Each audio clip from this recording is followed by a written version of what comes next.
Қайырлы күн, саламатсыздар ма құрметті магистратураға тапсырушылар және менің YouTube арнамның көрермендері. Бүгін біз ұлттық тестілеу орталығының осы қараша желтоқсан айында тапсыратын магистратураға тапсыратындар үшін жасалынған байқау сынағын тапсырып көрейін деп жатырмыз. Өйткені байқау сынағы білесіздер, бұрын екі вариант еді. Қазір біз тағы да бір тестілеу мүмкіндігін сатып аламыз. Мына жерде менің осы уақытқа дейін сіздермен отырып талдаған тесттерім. Яғни тестілеу мүмкіндігін сатып алуды басамыз, тапсырысты қалыптастырамыз. Яғни бір рет сіздермен бірге алғаш рет не істейін деп жатырмын, тапсырып көрейін деп жатырмын ТГО-ны. Тек қана ТГО-ның 30 сұрағын талдап көретін боламыз бірге отырып. Так, 1678 теңге екен. Так, төленді. Тестілеуді бастау дегенді басайық. Так, ВОК-та қазақша, шет тілі ағылшынша, ода тапсыру тілі қазақша, бағытым өзімнің бағытымды қоя салайын, математика педагогтерін даярлау. Деректердің дұрыстығын растауды басамыз, және бізге ереже айтады, ережемен таныстым, ешқандай шпаргалка пайдаланбаймын, және тестілеу басталады. Ағылшын тілінен көріп тұрсыздар, міне 50 сұрақ. Вот, мен енді ағылшын тілін тапсырмаймын. Бөлімдер деген бөліміне өтемді, сразу оқу дайындығын анықтайтын тест дегенді ашамын. Бұл бізде қанша? 30 сұрақ. Осы 30 сұрақты қазір талдап көретін боламыз. Бұл сұрақтарды мен көрген емеспін. Бұлар барлығы жаңа сұрақтар. Бұларды мен көрмегенмін. Қазір аналитикасын көрейін. Адам бойы, халықтық тағам. Көрмеген екенмін. Так, ладно, бірінші сұрақтан бастап кете береміз. Сіздерге көрініп тұр ғой, шамалы үлкейтейін. 5 санының 20%-ы және 2. 5-тің 20%-ын табу үшін, 5-тің 20%-ын табу үшін не істейміз? 5-ті калькуляторды пайдалануға бола ма? Өзіндегі калькуляторды. 5-тің 20%-ын табу үшін 5-ті, вот мына жерге қойып алайын. 0,20-ға көбейтемін. 0,20-ға көбейтемін. Вот. 5 санның 20%. 5-ті 0,20-ға көбейтемін. Не үшін олай жасауымды курста айтылған барлық 1. Яғни А шамасы бізде қанша екен? А шамасы бізде 1 екен. Б шамасы бізде 2. Қайсысы үлкен? Әрине Б шамасы үлкен. Б шамасы үлкен деген В-да тұр. Соны белгілейміз. A, B. B-де тұр. Так, калькуляторды өшірдік. Теңсіздікті шешіңіз. Y плюс 1, Y квадрат минус Y плюс 1, үлкен немесе тең минус 26. Бірінші болып жасайтын жұмысымыз, математикалық жолын бірінші түсіндірейін. Жақшаларды ашып шығу керек. Басқа вариант жоқ. Яғни Y квадратқа көбейтіледі Y куб. Y минус Y-ке көбейтіледі минус Y квадрат. Y мына 1-ге көбейтіледі плюс Y. Сосын 1 мына Y квадратқа көбейтіледі Y квадрат. 1 мына минус Y-ке көбейтіледі минус Y. 1 мына плюс 1-ге көбейтіледі плюс 1. Сосын минус 26. Не істедік? Жақшаларды ашып шықтық. Енді бізде қысқаратын заттар бар ма? Бар. Минус Y квадрат пен Y квадрат қысқарады. Плюс Y пен минус Y қысқарады. Сонда не қалды? Y куб қалды. Мына плюс 1-іміз бұлай қарай минус 1 болып өтеді. Яғни минус 26 минус 1. Y куб үлкен немесе тең минус 27-ден. Яғни минус 27-ден қандай уақытта Y куб үлкен болады? Қандай санның кубы минус 27? Минус 3-тің кубы.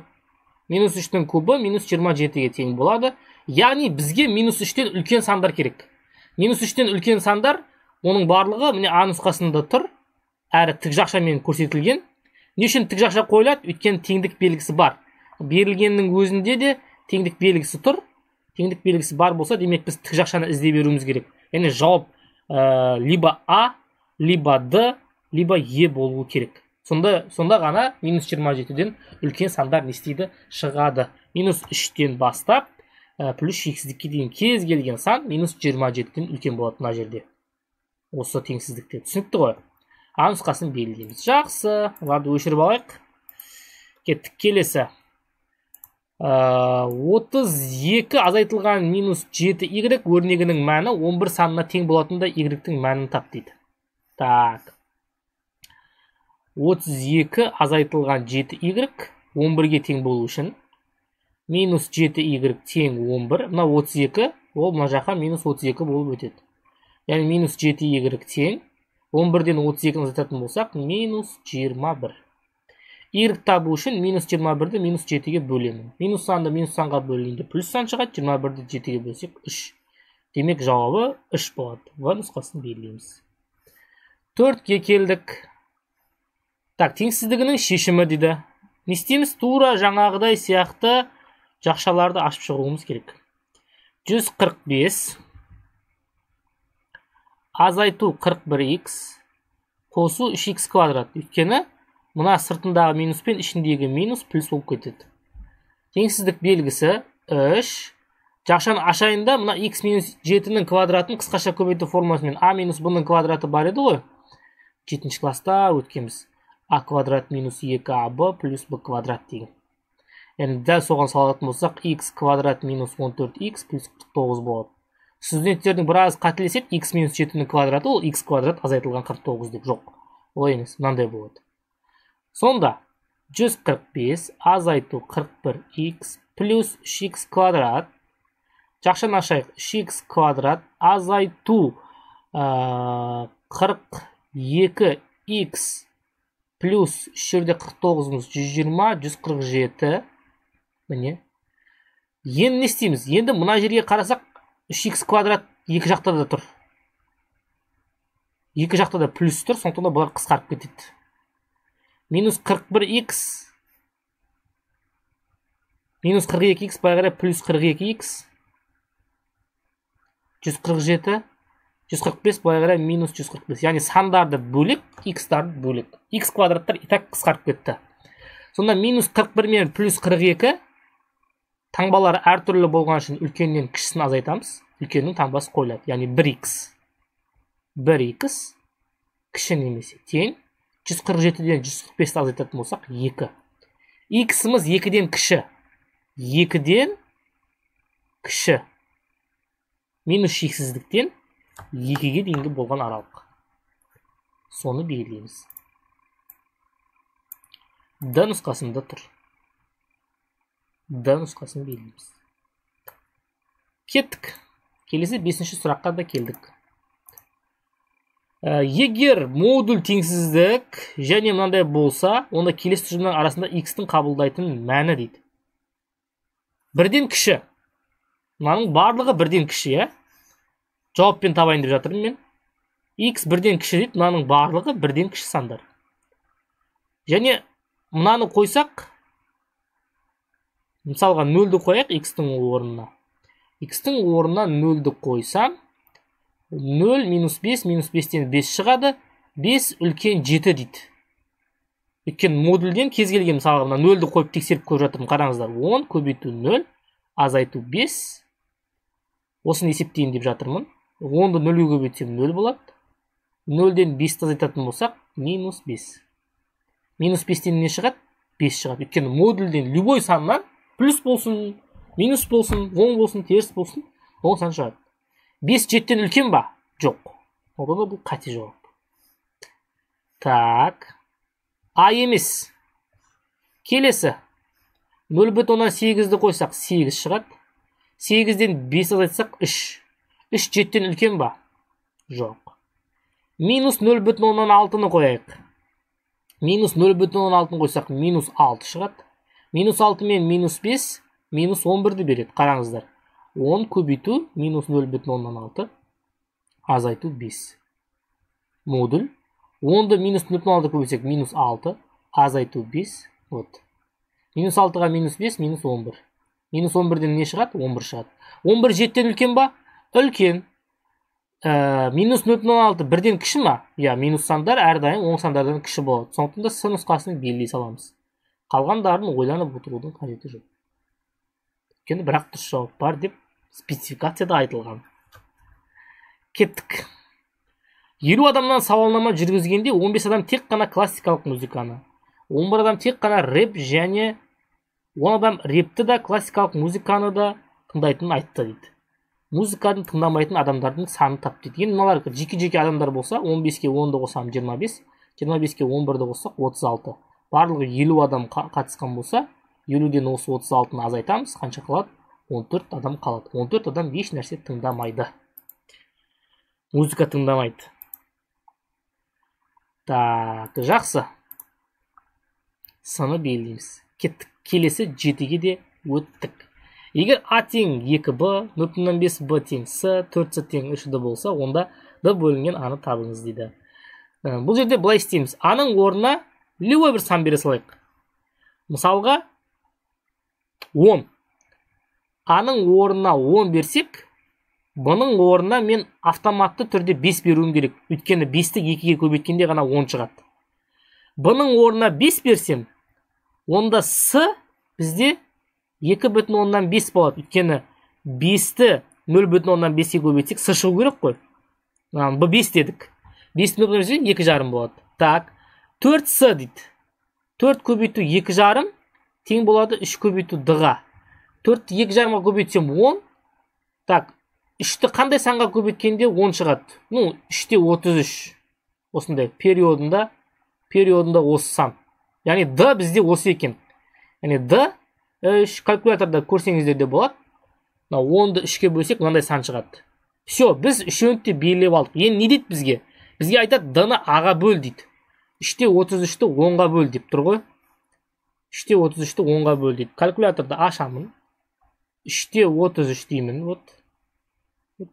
Соны бөлемін a-ға. 10-ға бөлемін.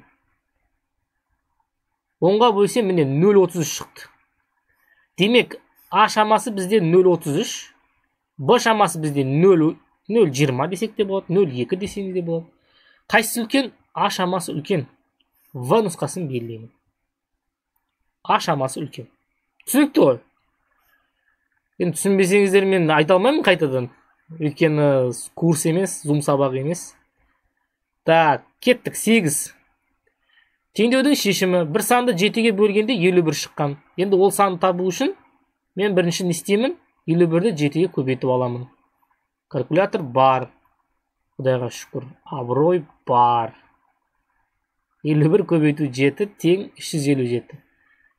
X-қа 5-ті қосқанда 357 шыққан. X-ті тап деп тұр. Ол үшін 357-ден 5-ті азайтамын. 352.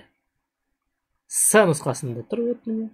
352-ке 5-ті қоссақ 51-ге, яғни 352-ке 5-ті қоссақ 357 болады. Оны 7-ге бөлсек 51 шығады екен. Түсінікті ғой? Жақсы. Кеттік 9-шы есеп. 9-шы есеп. Радиусы 3-ке тең шеңбер берілген. SP кесіндісінің ұзындығы. Мынаның ұзындығын тап дейді. Енді бұл қазір мынау шаршы екен белгілі болса, онда мына жерде бізде қаншаға, мынау жер бізде радиус болып есептелінеді. Мынау радиус. Ал енді мынау шаршы. Диагоналдар тең болады. Бұл 3 болса, онда SP да бізде 3-ке тең болады. SP да бізде 3-ке тең болады. С нұсқасын белгілеймін. Мына радиус мына жер. Бізде ол қаншаға тең? 3-ке тең. Жақсы. Кеттік. Келесі 10-шы сұраққа да келдік. Так. M және N параллель болса, X бұрышының бұрыштық мәнін тап дейді. Так. Так, мына жерді бізде 40 градус деп тұр. Мына жер бізде 40 градус. Мына жер бізде Y. 2X, 3X.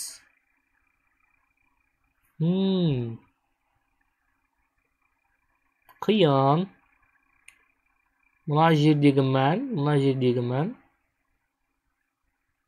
Мынау қанша? Y па? Y туралы ешнәрсе айтылмаған ғой. X бұрыштық мәні. Ладно, қазір мынаны тексеріп көрейікші. Мынаның дискриминантын есептеп көрейік. Дискриминант табу үшін істейміз. b квадрат минус 4ac деген формуланы пайдаланамыз. Яғни b квадрат 16-ның квадраты 256. Азайтамын 4 көбейту 64. 4-ті 64-ке көбейтеміз қазір. 240. 16, 256. 0 шығады. Егер дискриминант 0 болатын болса, онда оның бірақ жауап болады. минус b бөлінген 2a формуласымен табылады. x1 де 2 де дәл осылай. Яғни минус 16 бөлінген 2 минус 8. Мына теңдеудің шешімі минус 8 екен. Минус 8. Ал енді мынаның бұрыштық мән, ол бұрыш, ол мақұл не болса да мына жерден қазір бұрыштық мән шығады. Қанша шықса да оң сан шығады. Дұрыс па? Оң сан шығады ғой. Бұрыш дегеніміз ол оң сан. Мына жақта теріс сан тұр. Теріс сан мен оң санды салыстырған кезде а шамасы үлкен болмай ма, я? Оң сан үлкен болады ғой. А шамасы үлкен. Шамаларды салыстыру мүмкін емес дегенді белгілеймін ба әлде? Бұны белгілеймін кеп тұр. Не үшін? Өйткені бұрыш пен санды салыстыру мүмкін емес та. Мысалға, килограмм мен метрді салыстырған сияқты да. 50 килограмм мен 4 метрді салыстыр десе, біз 50 килограмм үлкен демейміз ғой, өйткені екеуі екі түрлі өлшем бірліктері. Бұл жерде де дәл солай. Бір шеті бұрыш градус, бір шеті минус 8. Бірақ мынаның қанша екендігін қазір ойланып көрейікші. Так, y 3x, мына жақ 3x, значит. Мына жер 3x. Общий. Мынау 2x болса, мына жағы 2x болады бізде. Мына жер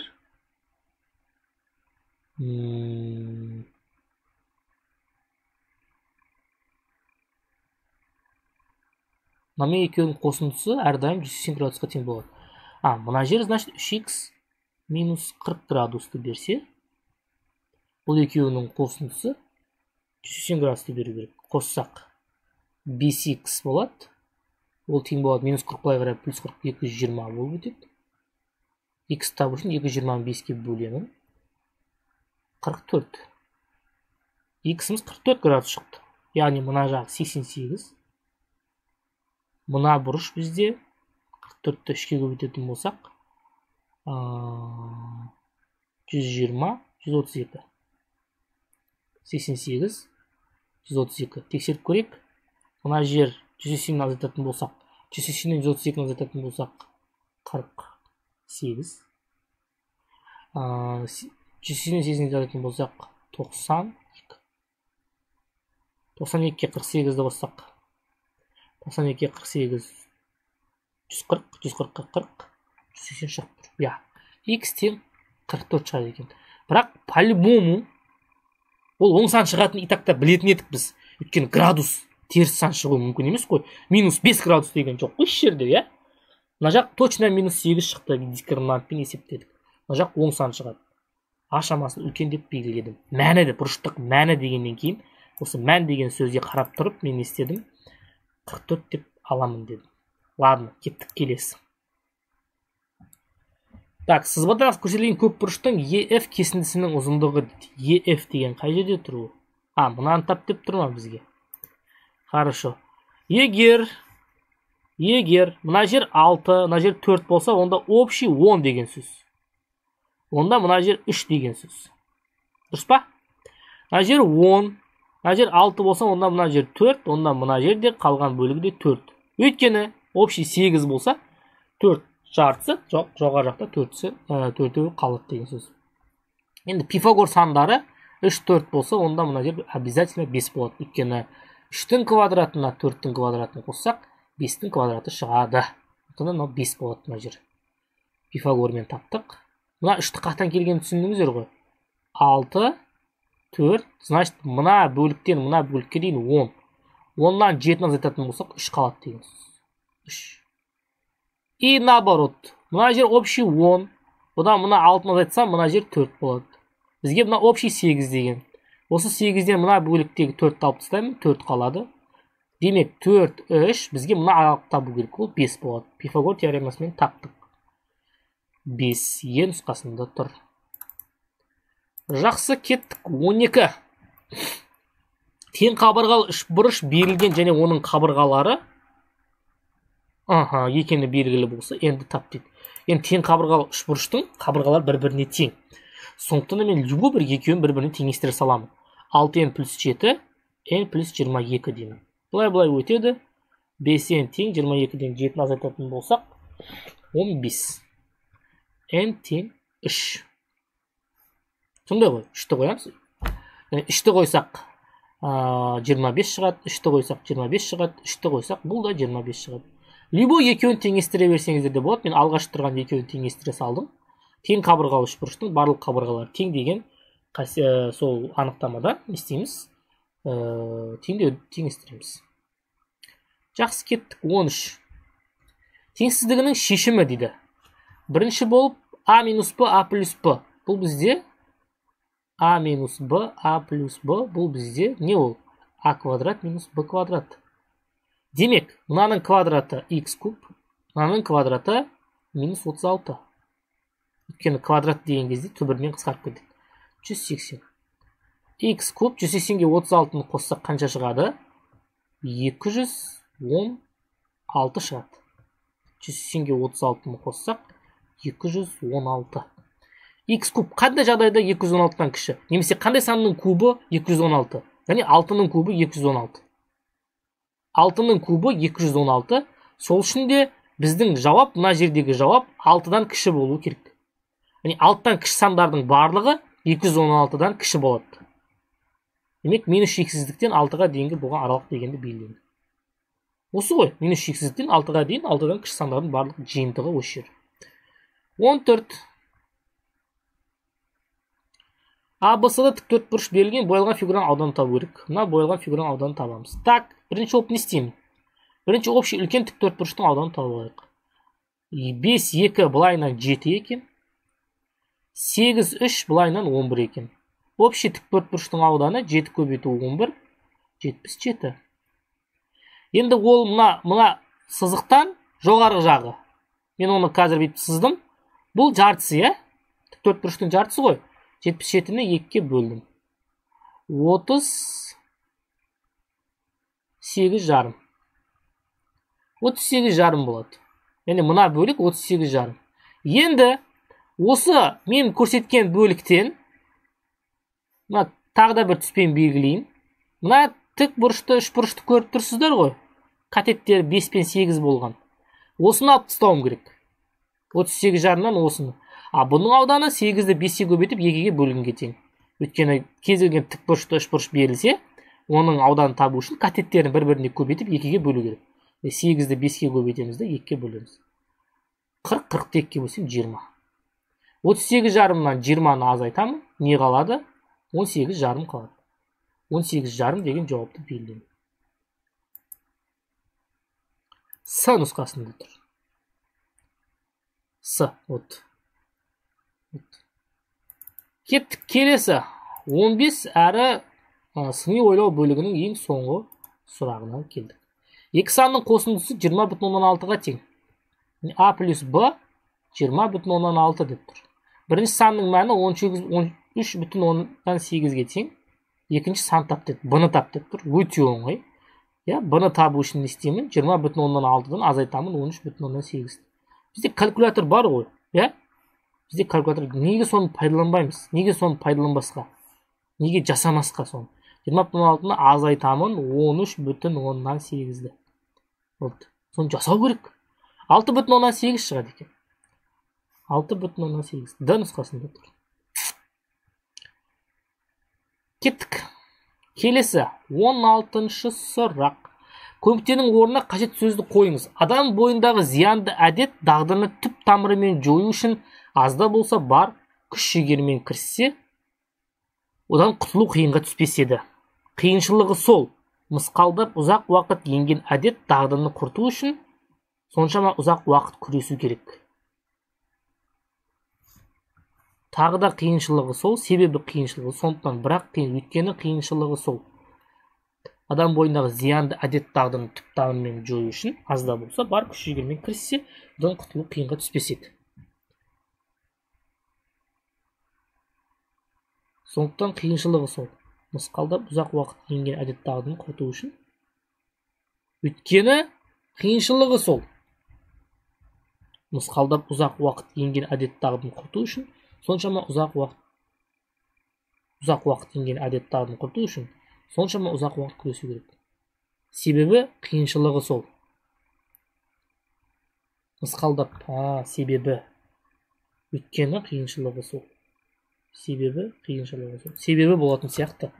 Себебі қиыншылығы сол. Адам бойындағы зиянды әдет дағдыны түп тамырымен жою үшін аз да болса бар күш жігерімен кіріссе, одан құтылу қиынға түспес еді. Себебі қиыншылығы сол. Мысқалдап ұзақ уақыт енген әдет дағдыны құрту үшін соншама ұзақ уақыт күресу керек. Өйткені сол, бірақ қиыншылығы сол. Өйткені қиыншылығы сол. Себебі болады. Себебі ең жақын келіп тұр, осыны белгілеймін. Көптің орнына қажет сөздік қойыңыз. Халықтық талғам мен даналықтың бір тармағы саналатын бір нәрсе, үлкендердің нұсқауы, ұрпақтардың ұстанымы боларлық өсиет. Оны таңдаулы тұлға, көреген кісі, ақсақал, беделді адамдар береді. Не ғой? Бата. Бата бұл бар еді ғой бізде. Саналатын бата. Курсымызда бар еді. Кеттік. 18. Тіл ұлттың жаны. Тіл идеяның, сезімнің, ойдың.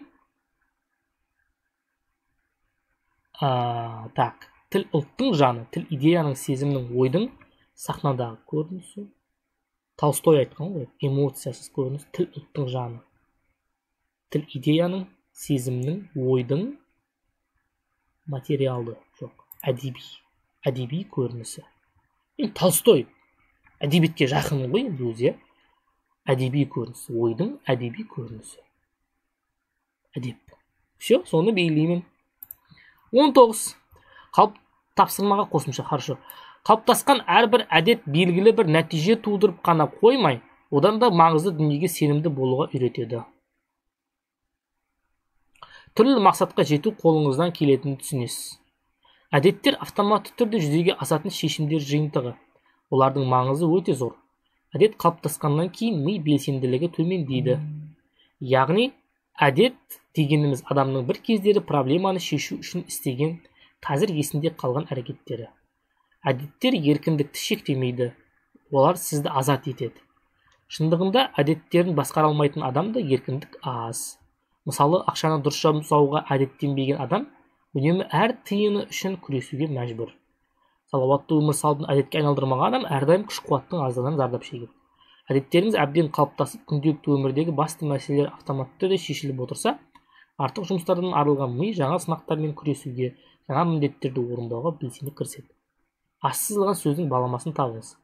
Ми белсенділігі төмендейді. Ми құрылысы төмендейді, ми жұмысы төмендейді, ми жүйесі төмендейді, ми күші төмендейді, ми қуаты төмендейді. Ми белсенділігі төмендейді. Белсенді, күшті, қуатты. Ми қуаты төмендейді. Ми күші, белсенді.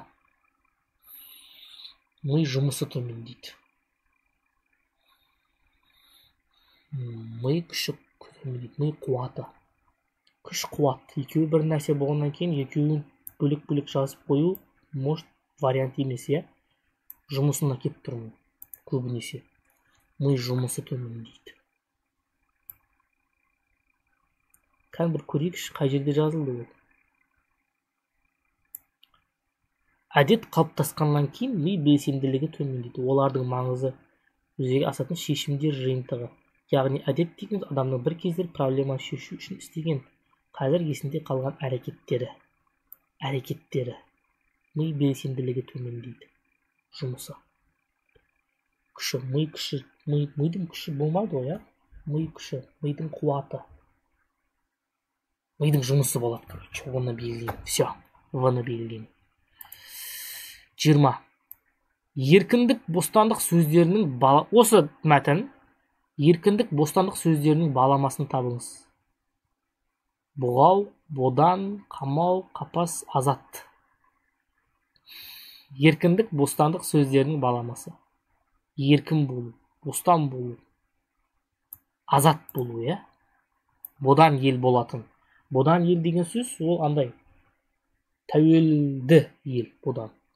Ал азат ел, ол уже осы еркіндік, бостандық дегенді білдіреді. 21. Мәтінге тақырып қойыңыз. Әдет туралы айтылды ғой. Жұмыс режимі, салауатты өмір салты, мәселені шешу, міндеттеме алу, әдет қалыптастыру.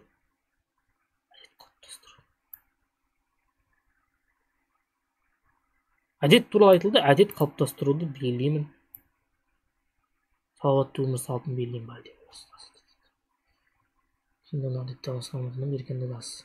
Mesela akşam durs жұмсауға әдеттен ұялу.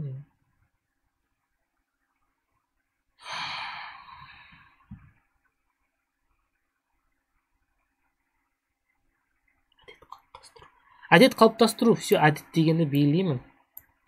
22. Мә, қанша жинеткен. Қазақта сиректе болса кездесетін бас киімнің ерекше түрі қарқара. Бұл сөз бас киімге ғана емес, қазақ тұрмысындағы басқа заттарға қатысты да көп қолданылады. Мысалы, нарға теңделетін көркем жүк сандық, таулардың ішінде ерекшеленіп тұратын шоқы, биік сұңғақ адам, зат. Көшкен кезде түйе үстіне қырғауылдың құйрығы мен тырнаның мойын жүнін қосып байлаған затқа байланысты қарқаралы көш деп даралаған. Дегенмен қазақ ұғымында қарқара ерекше дара бас киім дегенге саяды.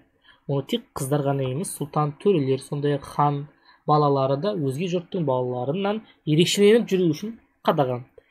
Қарқара құтанға, тырнаға ұқсас сұңғақ, сымбатты құс. Бас киімге қадалған құс қауырсынның түрлі мағына береді. Қазақтар тілек, ниет белгісі, киелі тұмартты қарқара деп атаған. Төрге қадап немесе нәрестенің бесігіне іліп, кей жағдайда сәлемдеме ретінде жолдап, кейде жорыққа аттанып бара жатқан жарына тіреліс болсын, есіне алып жүрсін деп киіміне қадап берген. Қадірлі ең асыл дүние ретінде жүрген бас киімге қадалатын қарқара киелі құстың қауырсынының қадаудың астарында оқыс пәле жаладан сақтанамыз деген наным бар болса, ол наным беретін келе ырымға айналған. Ырымның екінші жағында халықтың әдемілікке, сұлулыққа деген ерекше құштарлыққа сай талғампаздығы жатыр. Қарқара тақырыбын арнайы зерттеген ғалым Медеубекұлы биік төбелі қарқараның милығына айнала құндыз тұтынып, маңдай тұсын жоғарыдан төмен қарай үшкілдеп жыра тігеді. Биік сәнді әсем безендірілген және қарқара деген құстың қауырсынынан қадаған бас киімді жас келіншектер мен қыздар сәл салтанатымен жарасымды арттыру үшін киген деп жазады. Қарқара қазақтың басқа түркі тектес халықтардан қырғыздарда ғана кездеседі. Қазақ халқының ұлттық киімдері кітабынан дейді. Хорошо. Бас киімнің қарқара аталу себебін көрсетіңіз. Қырғауылдың құйрығы тағылып, бас киім дараланып көрінеді. Бас киімге құтанның қауырсынын қадалуымен байланысты. Бас киімге қарқара деген құстың қауырсыны қадалады. Түйе құстың мойын жүні байланып ерекше көрінгендіктен, сұңғақ тырнаға ұқсас болып киілген бас киімнің формасына қатысты. Бас киімге қарқара деген құстың қауырсыны қадалғандықтан деп оқыдық, иә, жаңа ғана. Так, жақсы, дәл сол мәтін. Сұрақ мынандай. Бас киімге құс қауырсынын қадаудың себебін көрсетіңіз. Бас киімнің биік болып тұруы, бас киімге қауырсын қадау міндет болған, ешқандай арнайы себеп болмаған, құс қауырсынның қолжетімді болғандықтан жамандық атаулыдан қорғайды деген сенім. А или Е? Иә? А немесе Е, екеуінің біреуі. Так, енді көрейік. Көшкен кезде түйе үстіне қырғауылдың құйрығы мен тырнаның мойын. Дегенмен қазақ ұғымында қарқара ерекше дара бас киім дегенге саяды. Ерекше дара. Оны тек қыздар ғана емес, сұлтан, төрелер, сондай-ақ хан балалары да өзге жұрттың балаларынан ерекшеленіп жүру үшін қадаған. Ерекшелену үшін қадалған. Жамандық атаулыдан қорғайды деген сенім бас киімнің биік болып тұруына. Биік болса ерекшеленеді, иә? Так, бұл жерде емес, значит, басқа жерде. Көрейік. Төрге қадап немесе нәресте, қадірлі ең, так, кейде жорыққанда. Қадірлі ең асыл дүние ретінде бас киімге қадалатын қарқара киелі құстың қауырсынын қадаудың астарында оқыс пәле жаладан сақтанамыз. Деген наным бар. Ол наным берілген ырымның екінші жағына әдемілікке. Все. Жамандық атаудан қорғайды деген сенім. Соны белгілейміз. Тұр ғой мына жерде, иә? Қадірлі ең асыл дүние ретінде жүрген бас киімге қадалатын қарқара киелі құстың қауырсынының қадаудың астарында оқыс пәле жаладан сақтанамыз деген наным. Жамандық атаудан қорғайды деген сенім. You know me? Кеттік. Мәтіндегі негізгі ойды анықтаңыз. Қазақ халқының әдемілікке деген құштарлығы ерекше болып келеді. Қарқара түркі халықтар ішінде қазақ пен қырғызға ортақ. Негізгі ой. Қарқара ерекшеленіп жүру үшін киетін, сирек кездесетін бас киім. Қарқара сөз қазақ тұрмысына заттарға қатысты қолданылады. Халықтың пәле жаладан сақтау жолдарын қатысты нанымы. Қазақ халқының ұлттық киімдер кітабынан алынған. демек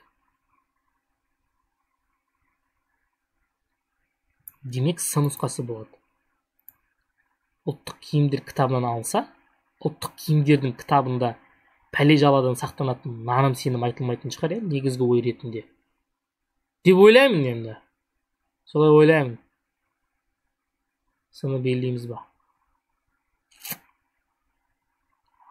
Кеттік. 25.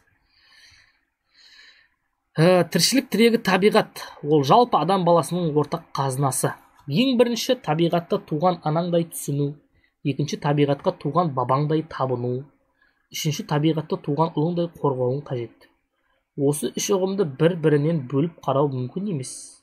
Түсінбей тұрып табыну, табынбай тұрып қорғаудың қисыны жоқ. Табиғат пен адамзат дүниенің бірінсіз бірі тұл болатын ажырамас бөліктері. Тұл болу тіркесінің мағынасы.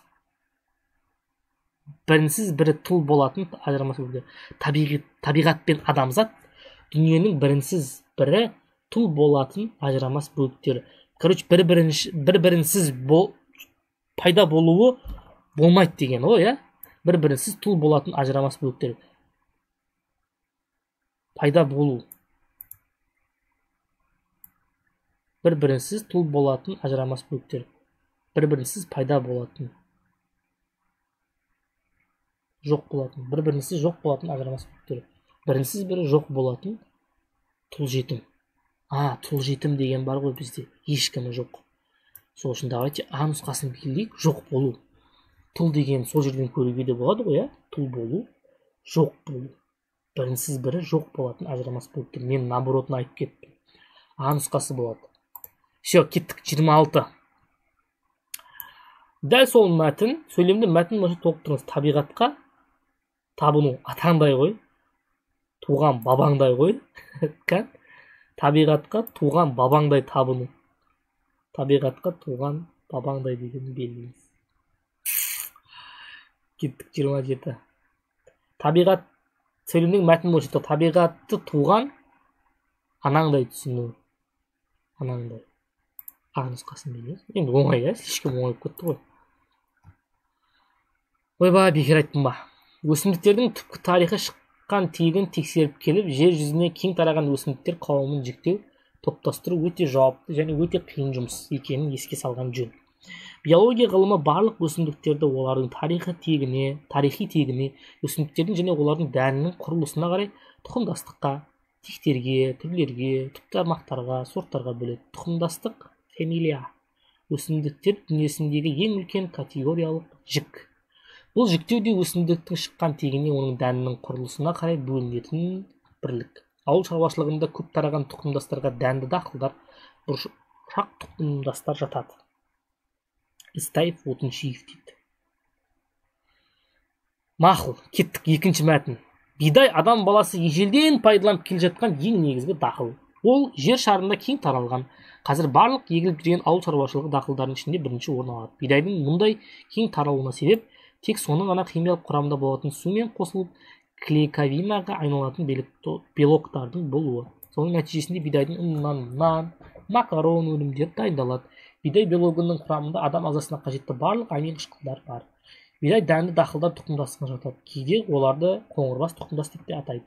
Дәнді дақылдар тұқымдастығы 500-ге жақын тектерді біріктіреді. Истаев Отыншиев. Екі мәтіннің ерекшелігі неде екен көрсетіңіз. Мәтіндердің әртүрлі салаға қатысты екендігі жоқ. Бір салада ғой екеуде. Екінші, ақпараттың мазмұнына қатысты жалпы мәселеге және нақты бір нысанға қарастырылғанда. Бидай туралы жалпы мәселе туралы. Термин сөздердің бір мәтінде қолданылып, екінші мәтінде ұшыраспауында жоқ. Амин кислоталар, жаңағы дақылдар, сорттар деген сияқты сөздер ғой. Болды ғой. Мәтіндердің жазылу стильдерінде екеуі де ғылыми стильде жазылған. Мәтіндердегі ақпараттың берілу сипатында екеуі де ақпараттың берілу сипаты андай анықтама беру. Сондықтан да ерекшелігі біреуінің жалпы мәселеге, екіншісі нақты бір бидайға. Соны белгілейді. 29. Дәл осы. Мәтіндердің жазылу стильдерін анықтаңыз.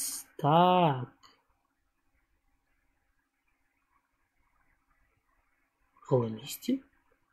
Екі мәтінде ғылыми стильде жазылды ғой. Өсімдіктердің түпкі тарихы шыққан тегін тексеріп келіп салған жөн.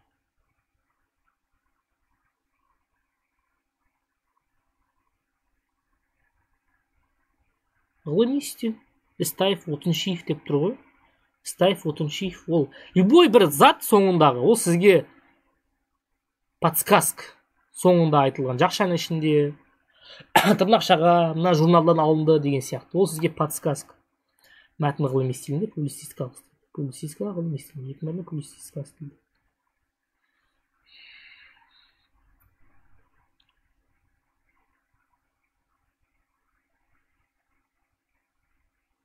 Ғылыми стиль.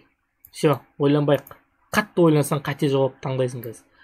Кеттік. Келесі. Екі мәтінінде мазмұнын ашатын тірек сөздерді анықтаңыз. Биология дәнді дақылдар, макарон өнімдері. Дәннің құрылысы, химиялық құрамы, амин қышқылдар. Өсімдіктер түптармақ, категориялық жік. Ауыл шаруашылығы, тұқымдастық, дәнді дақыл. Жер шары таралымы, қоңырбас тұқымдастар. Ауыл шаруашылығы, тұқымдастық, дәнді дақыл.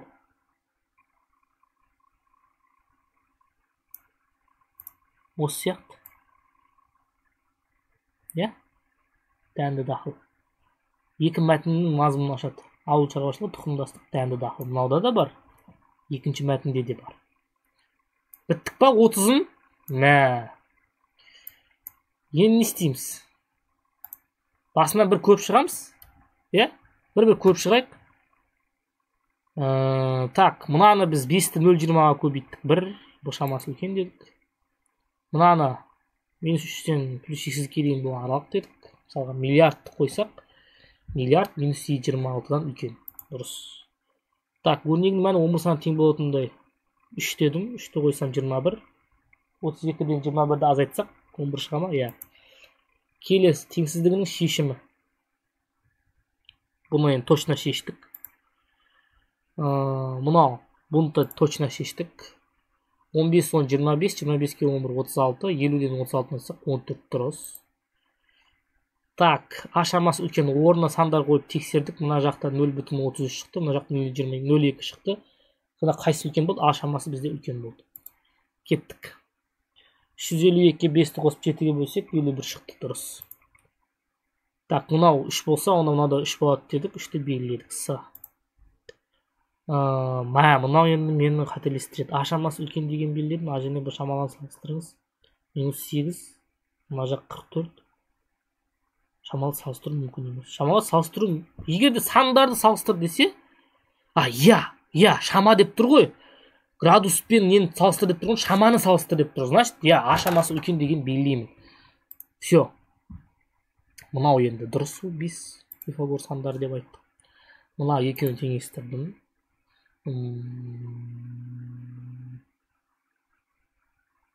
Иә.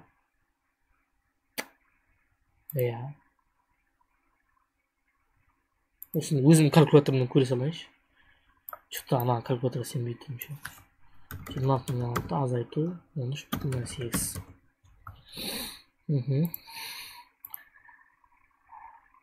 Мыналар мені қинады. Себебі қиыншылығы сол мысқалдап. Өйткені қиыншылығы сол. Себебі дегенді белгілеймін. Бата. Толстой болғаннан кейін әдеби дегенді белгіледік. Белсенділігі, ми жұмысы төмендейді дегенді белгіледім. Ең жақыны сол болды. Еркіндік, бостандық, азат, конечно. Есқали емес бірақ. Әдет қалыптастыру, мәтінге тақырып қойыңыз. Так, әдет қалыптастыру, әдет туралы айтылды. Бас киімге қарқара деген құстың қауырсыны қадалады. Жамандық атаудан қорғайды деген сенім бар. Сирек кездесетін бас киім осы мәтіндегі негізгі ой.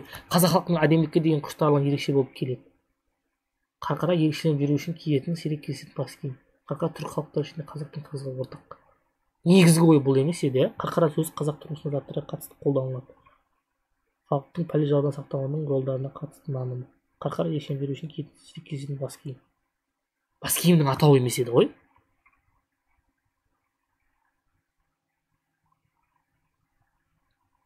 Бұл сөз бас киімге ғана емес, қазақ тұрмысында басқа заттарға да қатысты көп қолданылады. Мысалға нарға, құтанға, ең асыл ретінде қарға тақырыбына арналады.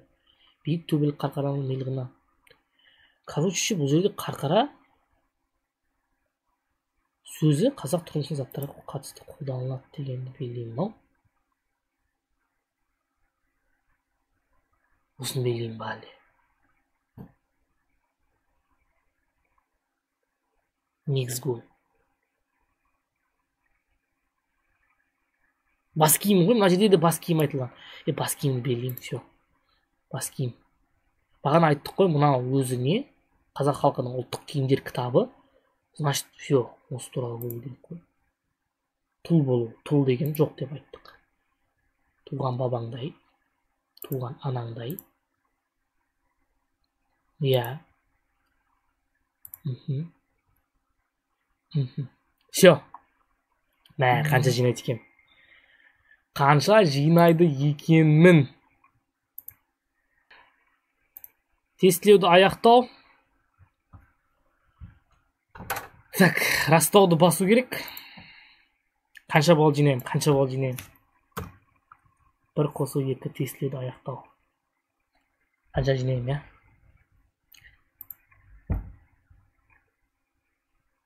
Жиырма сегіз. Екеуі қате болды ма? Қайсылар қате болды? 16-шы сұрақ пен 18-ші сұрақ қате дейді. 16 мен 18. 16-ана бірінші сұрақ па? Не туралы ма? Бірінші сұрақ не еді? Себебі деген еді ма? Бірінші сұрақ 16. Мәссаған. Мақыл еді. 16 мен 18. Есімде болмай тұр ғой. Кейін ютубтан повторды көре саламыз. 16 мен 18-ді. Комментарийға жазсаңыздар, жауабын, хорошо? Ал сіздерге ТГО-дан курс керек болатын болса, 25 плюс гарантированно алам десеңіздер, менде сыни ойлауға да байланысты, аналитикалық ойлауға да байланысты курс бар. Екеуін бір сатылады. Өзі негізімен математикпен, яғни математикадан ешқандай қате жоқ, көрдіңіздер, 15-ның 15-інде дұрыс. Аналитикалық ойлаудан енді оның профессиям емес, бірақ та оған да дайындап жүрмін де. 25-тен көп жинайтын курс бар. Алыңыздар, сатып алыңыздар. Қысқы грант жеңіп алу үшін сіздің балыңыз көп болу керек. Балды көбейтудің ең жақсы бір тәсілі ол ТГО-дан 25 плюс жинау. Ал сіз қанша жинайтын едіңіз?